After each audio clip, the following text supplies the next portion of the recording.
How do I sound into it? Over. Yeah, this is Bob and Sebastian near you. In fact, yeah, you sound great. You sound great. How about me? Over. Oh, hey Bob. Yeah, you're crystal clear, man. Well, let's do it. Let's do a Josh at Ham Radio Crash Course. Let's do this. There it is. There it is. There's the Josh.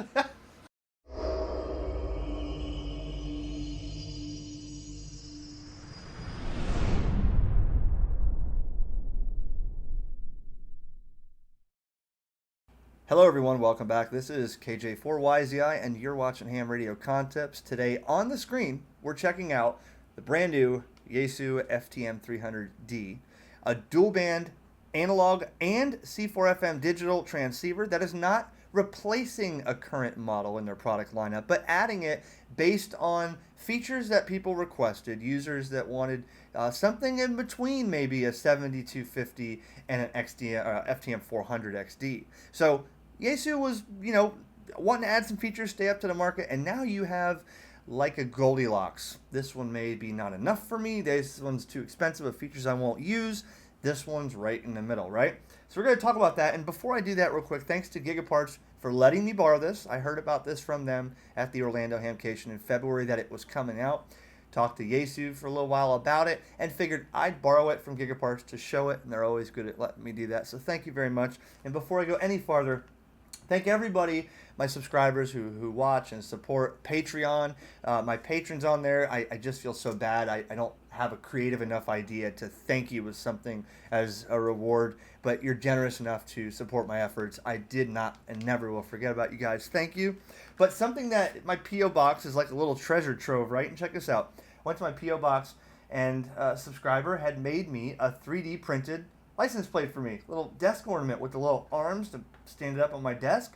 Pretty neat stuff. He made that for me, and I don't know if this guy makes them for sale. You can email him. His call is W5WJC.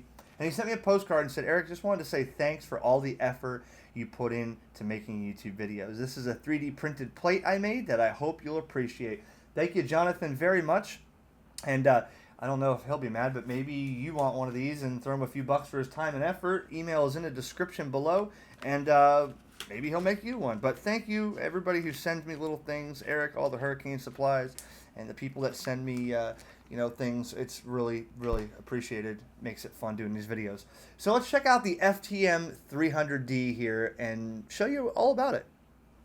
All right, so checking it out here real quick. Let's talk about, I'll give you an example here. So we have some of their other product lineup from Yaesu. The FTM-100D. I think this is just about being discontinued at this point, even though it's still sold by many dealers and it's still an effective radio.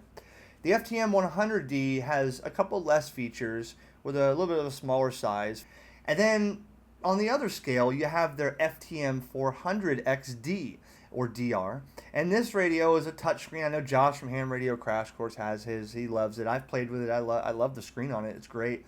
And it's got APRS. One thing about Yaesu, they keep putting APRS in these radios from their analog handhelds all the way up to their digital radios, and I just think that's great. APRS is so useful. So another radio here with APRS, but talking about the FTM-400 XD, it's got a touchscreen, it's got a lot of stuff, but some people had said, well, a lot of the real estate's taken up on the screen by these touchscreen buttons, or it's too big for my radio or for my car because I drive a little tiny car, or they don't want to be too obtrusive looking with radios and stuff, or maybe they just can't afford it.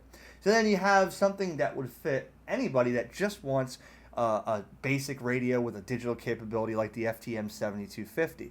So that you're talking about, we're not going to do picture messaging, we don't have GPS or all that. We're just going to have an analog and digital full power radio with a digital format capable in it.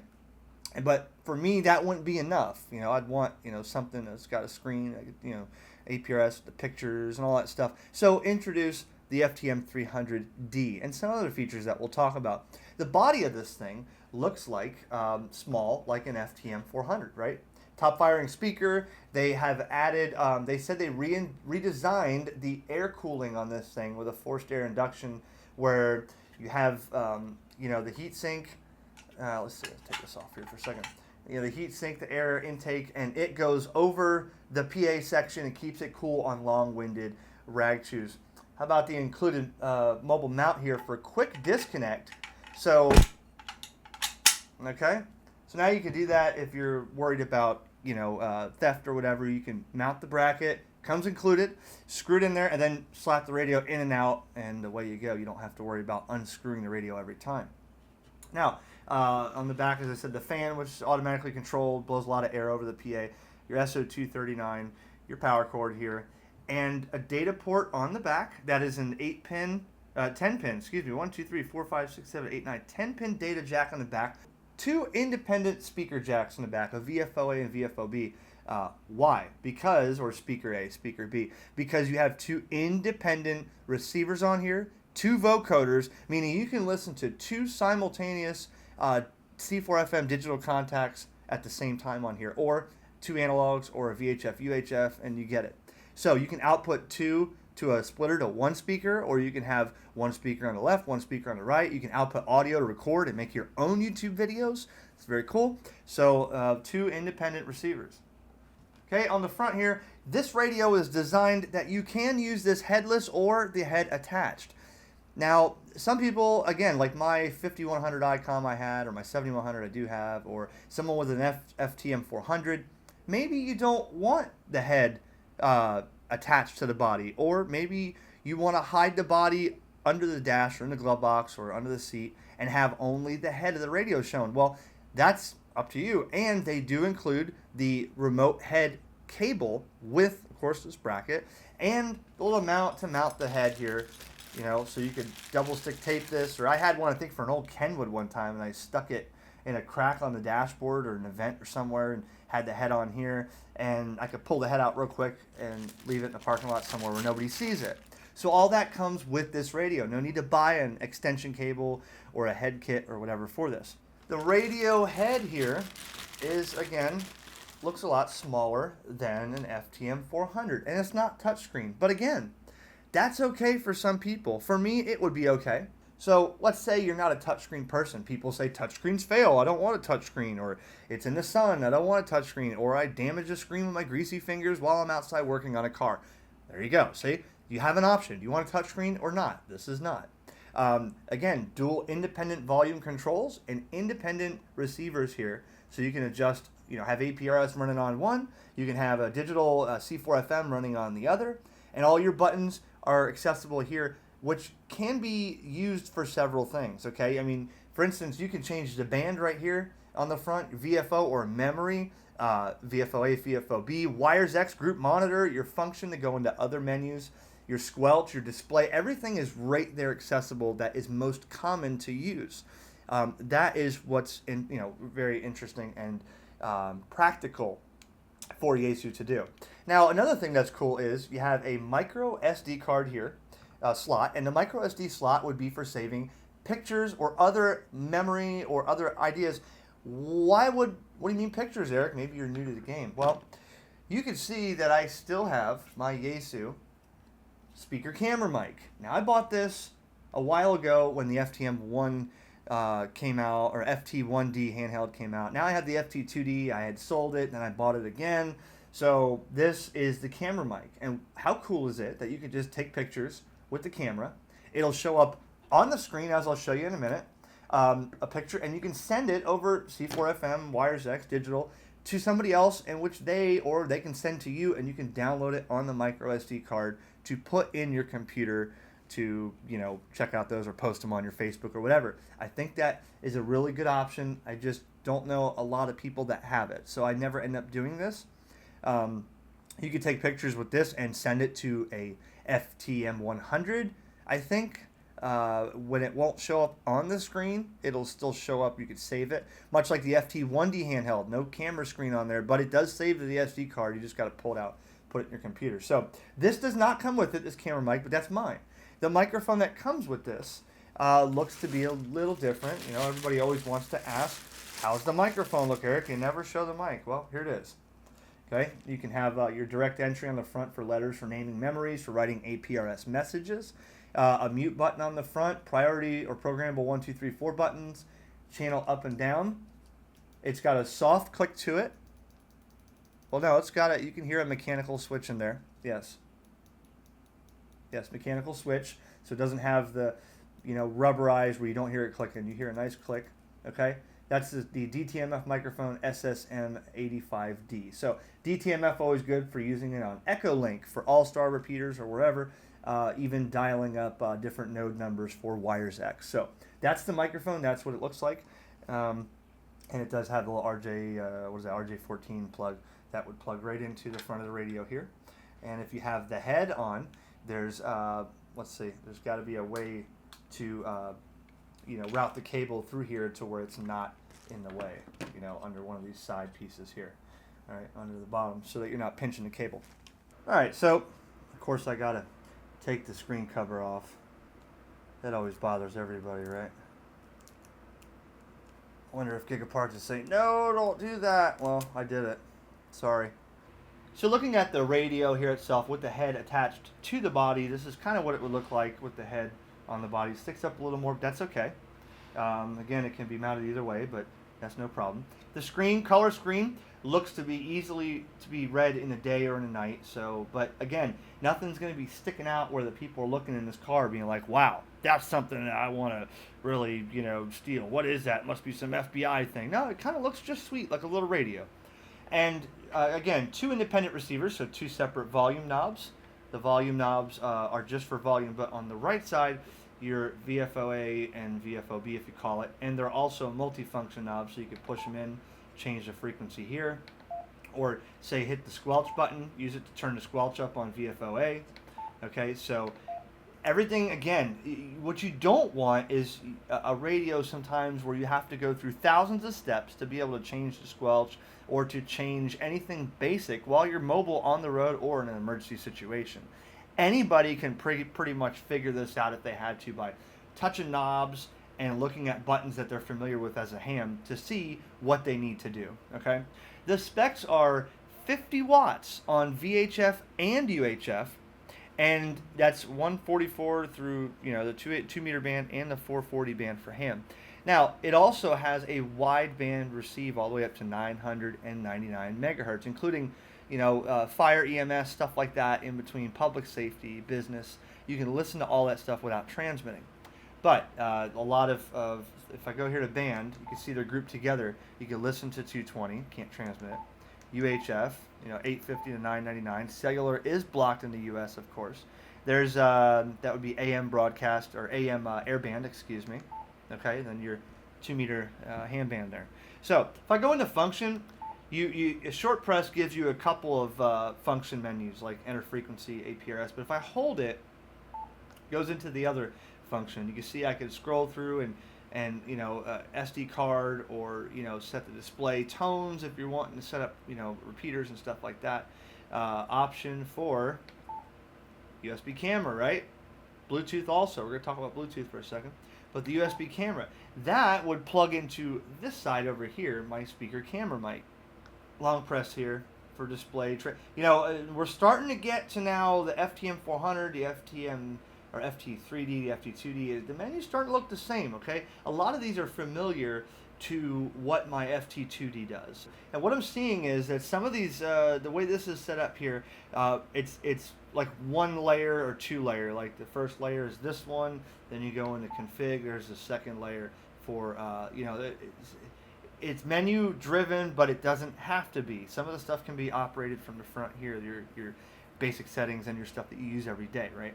So I know, like for instance, my FT2D has almost the same things, like signaling here. It has the same thing in here for mostly like my FT2D. And then the display here will show you the LCD brightness and stuff. It does have a band scope. So here's the band scope, and you can see it's real time. The band scope takes up the bottom half of the screen, while you have your frequency up here. It's in real time, so you're not doing a sweeps. You see, I can see somebody's up here right now. And look, I'll move to that frequency, and we'll find out where that conversation is. But real time display here, and there it is. Repeater is 1 p.m. Good afternoon. Wow, it does get pretty loud. Okay, and my beam is facing north, and that repeater was south, so wasn't the best signal quality. But a couple of the other features that they put in here, such as Bluetooth. Now the Bluetooth, from my understanding, we go here to option, Bluetooth.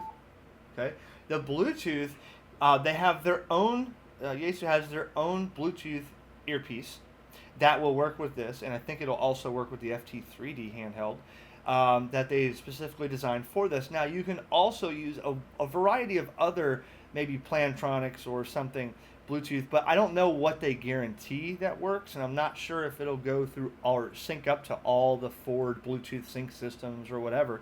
But Bluetooth on here is very good. I don't think you can access the TNC through Bluetooth. It is only for your audio, PTT, and talking, so that when you're on the road mobile, everybody needs to keep their hands on the wheel, right? And keep your, without having to put your ear over behind the right seat and listen for it. It's in your ear safely in one ear while you're driving, okay? We don't need a bunch of nuts out there making it bad for us on ham radio because they're crashing cars because they're touching things. So the Bluetooth is a good feature to have, and again, you're probably better off if you invested in their Bluetooth thing so that they could provide updates to match that and support for it. But from my understanding is it will work with some other different manufacturers of Bluetooth units. Now another new feature to this radio, the memory channel band auto grouping, MBAG.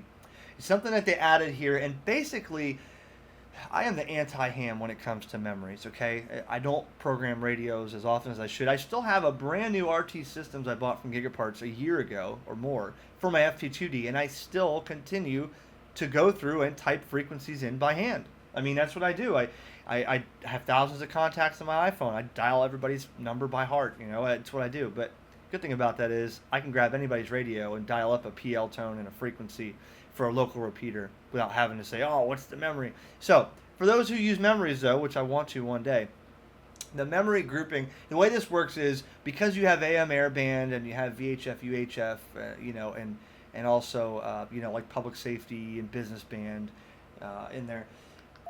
If you are familiar with programming radios, your memories would be like, if I go to memory mode, okay, so you'd have like 1, and then 2, 3, 4, but there's none programmed here right now. So you'd have like 1 is the Vero Beach repeater, and 2 is all the repeaters from 1 to 15, and then 16 through 24 maybe all kinds of marine or something you'd listen to. And then you get to like memory 219, and you're like, oh man, I want to add one to Vero. They put a new repeater in, or a new VHF repeater, or a new public safety, and you don't want to add it in there and put it right in between memories 220 and 218. It'll group together based on 4 different band groups. So like airband, VHF, UHF, and then 174 to 400 or whatever it is for the in between VHF and UHF. And it'll group those together. So as you dump them in there, now your memories are a little more grouped based on the frequency or the type of the memory, okay? Digital, probably all the digitals and then all the analogs, and that way it's easier to find those, okay? So that's another new feature, the memory channel bank auto grouping. So this radio also supports the WiresX portable digital node function and a fixed node function with the HRI-200 interface. And on WiresX here, all the WiresX functionality is present in this as it is in the 400. So again, you're not losing the WiresX functionality like you would be on a FTM-400. You're actually just squeezing it down into a little more effective radio, or maybe you don't use wires function as much, or like I said, you don't want a touch screen. The functions are here with a little bit of a different type of operation with this radio, okay? But you can, do your categories and your tags, set up for different rooms and nodes on WiresX through a repeater. You can use different reflectors for C4FM over hotspots, but you can't do WiresX over a hotspot. That's just the way it's been since day one. Yaesu doesn't allow authentic WiresX, like picture messaging and rooms and news function over a hotspot. Only digital talk groups, reflectors, FCS reflectors, and YSF reflectors and stuff like that. But with the HRI 200 and that port in the back, you can use this as a digital node with this, with HRI-200 and this radio. So that feature is still there. So digital ID, group monitor. I haven't used group monitor in my days of Wires X, but that can happen. And basically, group monitor is it'll poll and see out there on digital format through local repeaters who is actually on with their radio and if they're in range for simplex contact. So every so often it'll scan and see everybody's radio quickly beacons, you don't hear it, and it'll tell you on the ID list that hey, there's 3 people, KM4MCK and somebody else.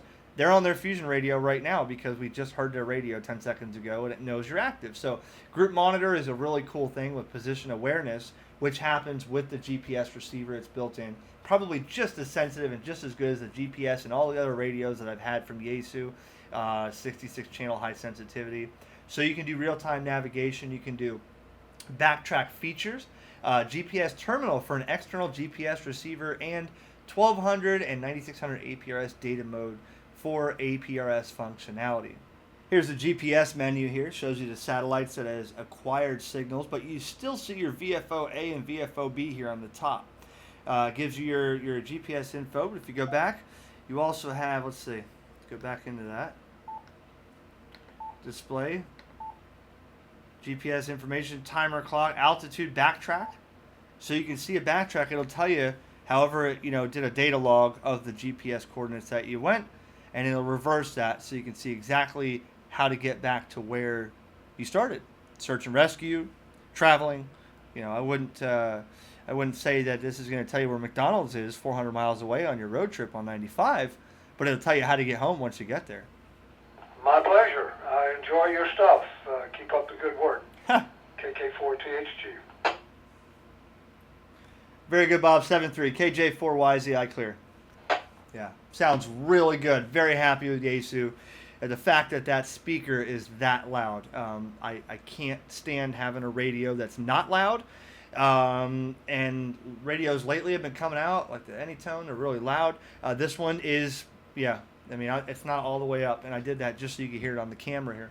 But if I turned it all the way up in the truck, I definitely would be able to hear it. So I'm kind of liking this radio. I really am. Nothing to say anything bad about it. I can't say anything wrong. Let's see what the camera looks like if I take a picture. So I'm going to do is I'm going to take this micro SD out. I'm going to pop it in here. Pretty cool. You can fit it right here on the side. Here we go. Let's take a picture here. Oh, that's upside down. Oh, let's do this again. We don't want to send that. Oh boy. What did I do? There.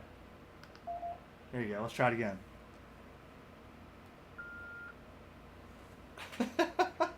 Fun with pictures. Let's try it again.